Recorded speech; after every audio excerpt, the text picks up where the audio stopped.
He found her unconscious in the rain, bruised, afraid, and hiding a secret that could destroy everything he built. Damien Holt, a billionaire known for precision and control, never expected to risk it all for a woman he didn't know. But Leona wasn't just any woman. She was the missing piece of a scandal that could burn empires. As love tangled with betrayal and truth clashed with survival, their journey became a fight not just for justice, but for each other. Where are you watching from? Don't forget to subscribe to Soul-Stirring Stories for more gripping, emotional tales that stay with you. The rain came down in silver sheets, turning the quiet city park into a glistening stretch of shadows and blurred lights. Damien Holt wasn't supposed to be there. The founder and CEO of Holt Eco Havens rarely strayed from his meticulously scheduled routines, let alone wandered through public parks after midnight. But tonight, after an unplanned visit to a mismanaged property site, he found himself restless, walking off the weight of disappointment and fatigue. His shoes crunched against the wet gravel until he stopped, something barely visible beneath a bench just off the path. A shape, a figure, a woman. She was curled awkwardly, her body soaked through strands of hair plastered to her pale cheek. At first, he thought she was asleep, but then he noticed the tremble in her fingers, the bruises on her wrist, the slight hitch in her breathing. Damien didn't think. He dropped to his knees beside her, his coat instantly soaked.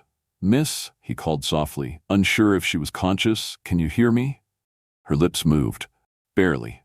"Please, don't let them find me." Her voice was fragile, a whisper wrapped in fear. Damien felt his chest tighten. Whoever she was, whatever had brought her here, she was terrified. He pulled the scarf from his neck and gently wrapped it around her, then shrugged off his coat and draped it over her trembling body. She was so light when he lifted her, so still. Her head lolled against his shoulder, and he cradled her close, shielding her from the wind as he made his way back to the waiting car. The driver blinked in surprise, but didn't ask questions. No one ever questioned Damien Holt. Not with that name, not with that face carved from quiet power. "Back to the estate, now," he said. As the car sped through the storm, Damien glanced down at her again. Water clung to her lashes, and her hands were scratched, like she'd been running through brush or maybe worse. When they arrived, the estate stirred. The security team and house staff looked at him with wide eyes as he carried the woman into the marble foyer. "Guest room, and call Dr. Reese. Tell him it's urgent and discreet." The staff snapped into action. Damien took her up the grand staircase himself, the dampness from her clothes soaking into his shirt, but he didn't care. He laid her gently on the guest bed, covered her with a blanket, and stayed until the doctor arrived. Dr. Reese was calm, methodical. He examined the woman under the warm lamplight, noting contusions, dehydration, and mild hypothermia. "She'll be okay," he said at last. "She needs rest, warmth, and a little time. But Damien, she's been through something." Damien didn't reply, just nodded, his eyes locked on her peaceful, pale face. There was a rawness about her, a kind of broken silence that clung to her skin like frost. After the doctor left, Damien sat across the room, elbows on his knees, watching her sleep. Her breathing had evened out and her face had softened. Then something caught his eye, a faint mark at the nape of her neck, just beneath her hairline. He rose and leaned closer, brushing back the damp strands. A tattoo, stylized. His heart stilled. It was a variation, subtle but unmistakable, of a logo he knew too well. Nova Outreach, a rival nonprofit cloaked in humanitarian goodwill, but behind the curtain, he knew the truth. Exploitation, bribery, manipulation. Damien had fought for years to keep his projects clean, to resist their underhanded tactics, and now here she was, a woman marked by them. Found not halfway across the globe, but collapsed on a bench just a few miles from his home. Was it coincidence? A trap?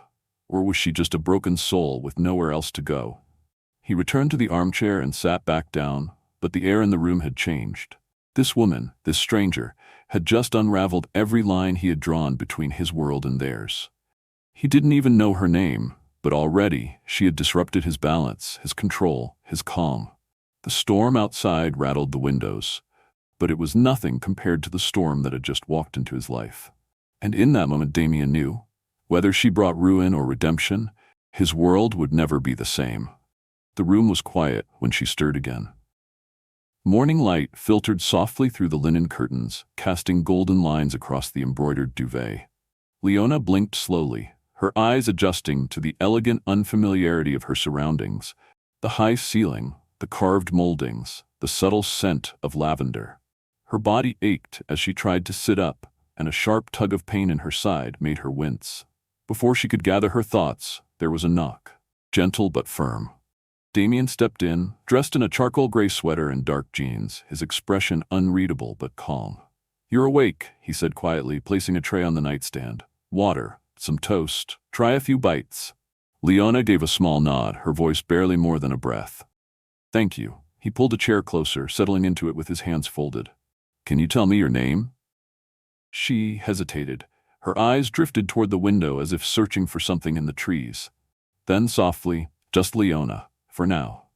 He didn't press. "Do you remember what happened?" Her lips parted, but the words came out in fragments. Running, a car, a voice yelling, then cold. She glanced at her wrist, where faded bruises painted a story even she couldn't remember. "It's all broken." Damien studied her quietly.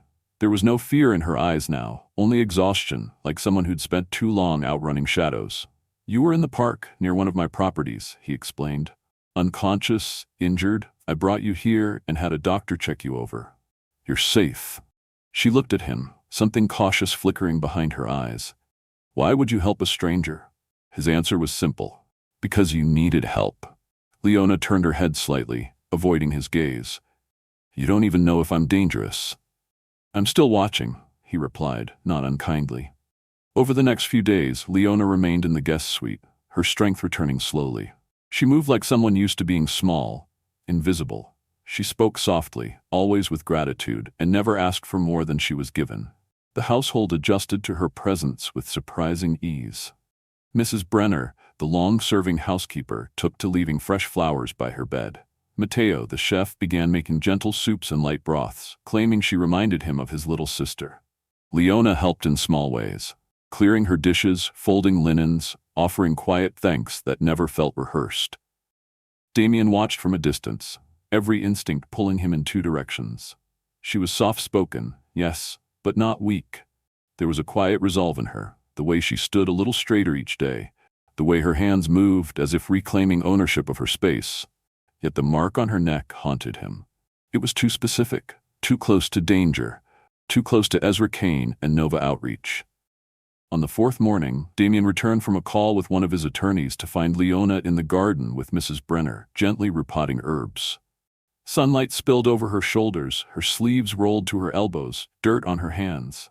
She looked at peace, like she belonged. But peace, Damien knew, didn't erase questions.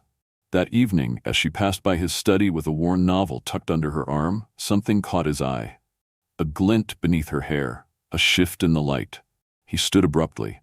"Leona?" She froze, turning. "Yes?" "Your neck? May I see something?" His voice was careful, not sharp. She looked confused but brushed her hair aside without protest. There it was again, that same delicate tattoo.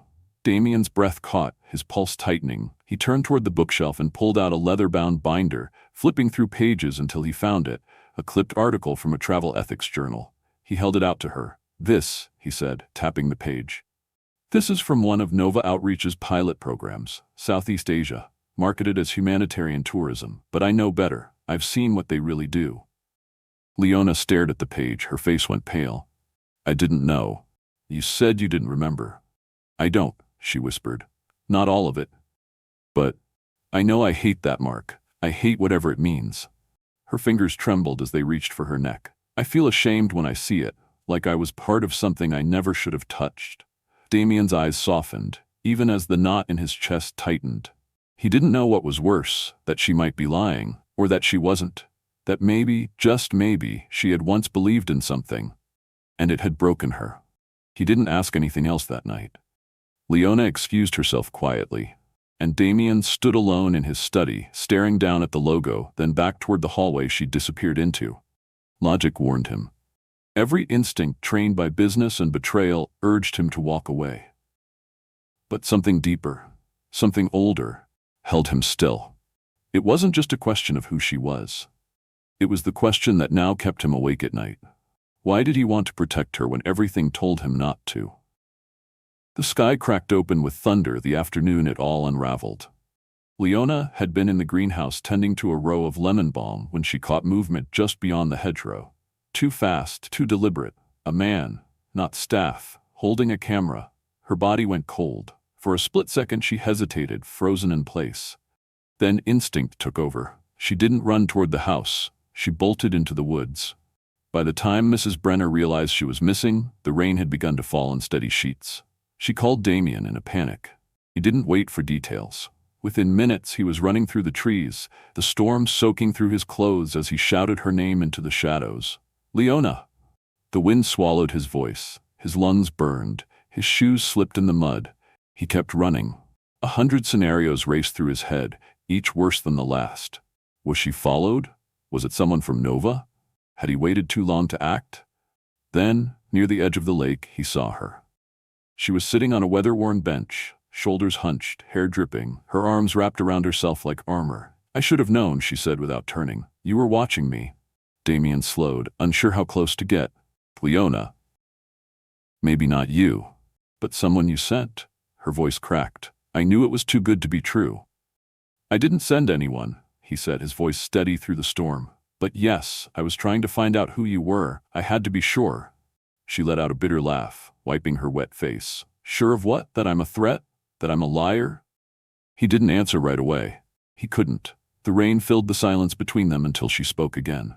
I trusted you, she whispered. But people like me don't get rescued. We get used, again and again, until there's nothing left. Damien stepped closer. Leona? No, she stood facing him now, the pain on her face more heartbreaking than any accusation. I don't even know who I am, but for a few days I believed I could just be, that your kindness wasn't a lie, that I wasn't a burden or a problem to solve. He didn't speak. The truth was there, hanging in the rain-soaked air. He had doubted her, investigated her. Looked at her as a puzzle, a threat, not a person. I don't want to hurt you, she said, but I won't let myself be hurt again either. And with that, she turned, disappearing back into the trees. Damien stood there, chest hollow, as the storm continued. He didn't know if he was afraid of the danger she might bring, or of the possibility that he was already in too deep to turn back. The next morning, the final piece fell into place. His contact in Singapore sent over a confidential file. Attached was an image, Leona Vale, formerly Leona Kane, the executive assistant and public liaison to Ezra Kane, CEO of Nova Outreach. There she was in photos, standing beside Ezra at ribbon cuttings, shaking hands with local officials, speaking at conferences. She had been the polished public face of a program Damien had spent years trying to expose. But the deeper he looked, the more the truth twisted. In every photo, her smile was just a little too tight, her posture too guarded. Her eyes, always her eyes, spoke of someone who was there but not whole. She hadn't just disappeared from public view. She had fled, abruptly, without warning. The date matched the week the whistleblower rumors had begun to swirl. When he found her again in the rose garden that afternoon, she didn't flinch. She simply looked up and said, "You found something." He nodded. "I know who you are now." She lowered her gaze. "Then you probably also know why I tried so hard to forget." There was no anger in his voice, only a quiet ache. "Why didn't you tell me?" "Because I didn't want to be her anymore," she said, her voice tight. The woman who smiled next to a monster, who helped him sell lies. "I believed in the mission at first. I thought we were doing good. But then, I saw what was happening. The children kept out of sight, the money that vanished, the fake numbers. When I asked questions, Ezra said I was naive. When I kept asking, he got cruel." She paused, swallowing hard. "He never hit me. He didn't have to. Words can cage you too." Damien's hands clenched at his sides. "The USB drive?" She nodded. "Emails, payment records, contracts. I copied everything. I was going to leak it, but someone tipped him off. I had to run." He exhaled, his voice softening. "You didn't deserve any of that." "I'm not brave," she replied. "I'm just tired." Damien looked at her for a long moment. "You're not alone anymore." But fate, it seemed, had other plans. That evening, Ezra Kane appeared on national television, calm and polished, calling Leona a troubled former employee and accusing Damien of harboring a corporate thief. The media exploded. Headlines screamed of scandal, betrayal, sabotage. Leona watched the coverage from a corner of the room, pale and shaking. "I didn't mean to drag you into this," she whispered. Damien moved to her side. "You didn't drag me into anything," he said quietly. "They did." She looked up, eyes filled with disbelief. "They'll destroy you." He held her gaze, firm and unshaken. "Let them try." The news spread like wildfire. Within hours of Ezra Kane's televised statement, Leona's name was everywhere. Headlines, hashtags, talk shows dissecting her past with ravenous curiosity. Once a face hidden behind corporate gloss, she had now become the symbol of scandal. "Corporate seductress or whistleblower," one anchor mused. Another dubbed her the woman between empires. They combed through every archived press release, every staged photograph, her voice from old promotional videos now replayed with icy suspicion. Her inbox flooded, some messages filled with support, others with venom. Friends she hadn't spoken to in years reached out, their words brittle with judgment or disbelief. But the harshest came from those she once trusted, accusing her of betrayal, of duplicity, of using Damien to stage a media coup. She stopped watching after the third day. The whispers didn't fade offline. They followed her into grocery stores, into the way conversations paused when she walked by. Some people stared openly. Others turned away, pretending not to see her at all. The weight of being seen, but never as herself, pressed down like wet cement. She shrank again, pulled her sleeves down farther, tucked her hair behind her ears in nervous patterns. Damien noticed every shift, but the harshest blow came not from strangers but from his board. "We understand your personal life is your own," one executive began in a meeting lined with clenched jaws and sharpened smiles. "But the brand, Damien, the brand must remain clean. Your relationship with Ms. Vale is affecting public perception," another chimed in. "Our Southeast Asia expansion deal has stalled. Investors are jittery." And finally, from the CFO, "Either you distance yourself publicly from her, or we initiate a leadership transition. Effective immediately." Damien didn't argue. He simply rose, buttoned his jacket, and left the room in silence. That night, Leona found him on the terrace, his hands gripping the stone railing, the city lights below too far, too dim to soothe anything. She stepped quietly behind him, her voice almost a whisper. "You should let me go." He didn't turn. "Why?" "I never wanted to be your liability." Now he turned, his eyes unreadable but intense. "You're not a liability." "I'm chaos," she said, trembling. "People hate me. They hate that I ran, that I didn't keep playing the part. They think I'm using you, and I can't even prove them wrong, Damien. I don't know what I'm doing anymore." He stepped closer. "Then let me remind you." His voice wasn't loud, but it was solid, grounded, real. "You reminded me why I started Holt Eco Havens in the first place. Why I built lodges beside villages instead of over them. Why I walked away from easy deals for men like Ezra. You reminded me of the reasons I chose to do good when doing well was so much simpler." She stared up at him, tears threatening. "I don't want to ruin what you built." He gently took her hands. "You didn't ruin anything. You gave it meaning." Her tears spilled silently as he brushed a thumb across her cheek. "You don't need me to protect you, but I need you to remind me how to live with purpose." 1 week later, at the International Humanitarian Gala in Geneva, all eyes were on the doors as Damien Holt entered the Grand Hall, not alone, but with Leona Vale on his arm. She wore a midnight blue gown, simple but strong, her chin lifted despite the tremble in her hands. The whispers came instantly, the flashes, the sideways glances. But she didn't flinch. She had learned not to. When Damien stepped up to deliver the keynote speech, the room quieted to a hum of expectation. He adjusted the mic and looked out over a sea of powerful faces.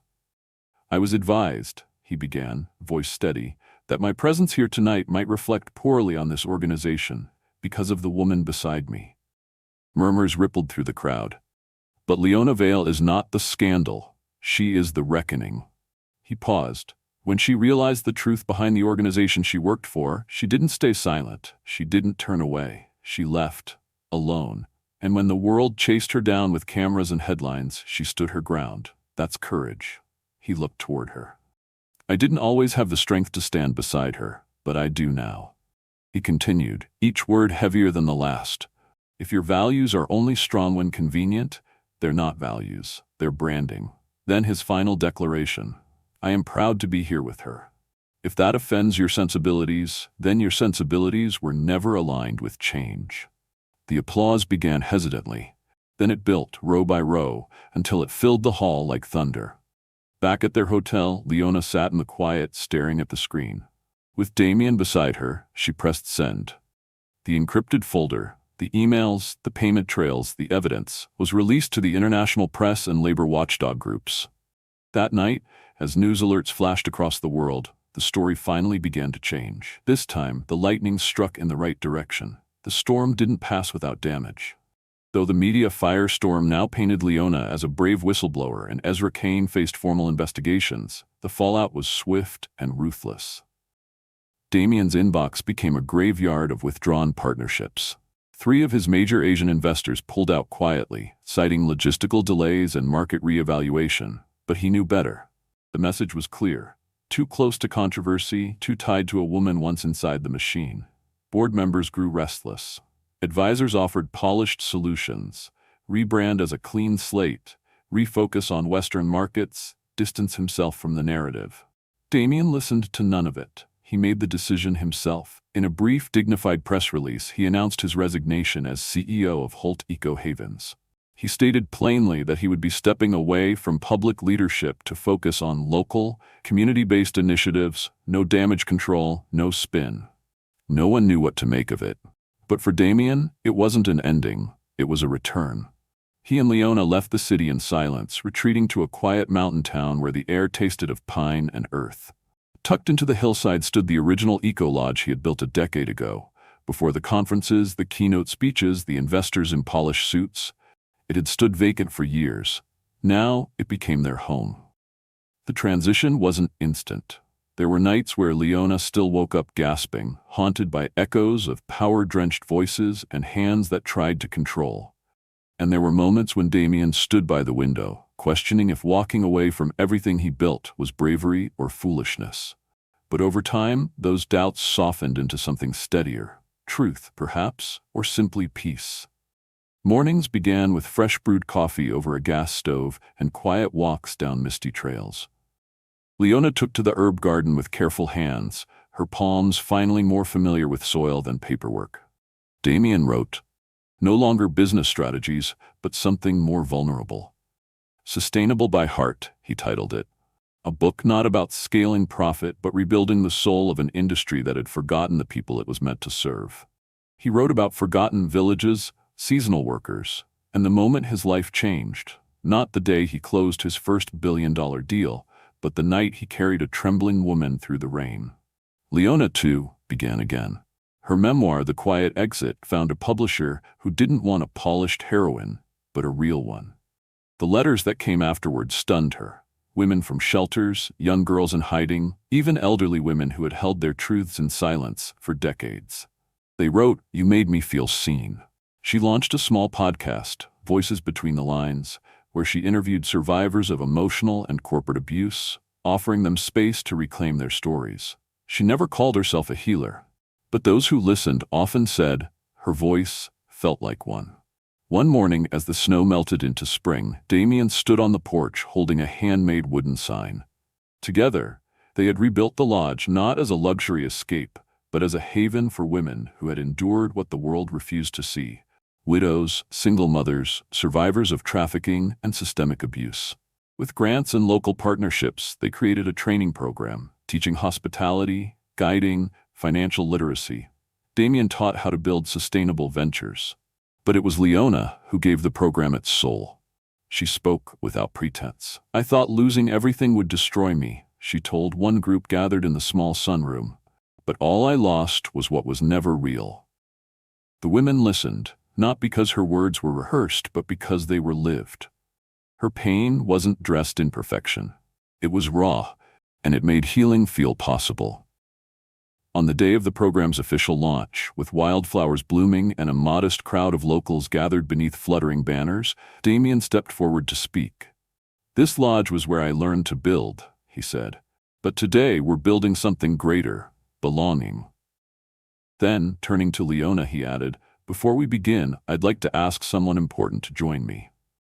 She blinked in surprise as he took her hand and pulled a small box from his pocket.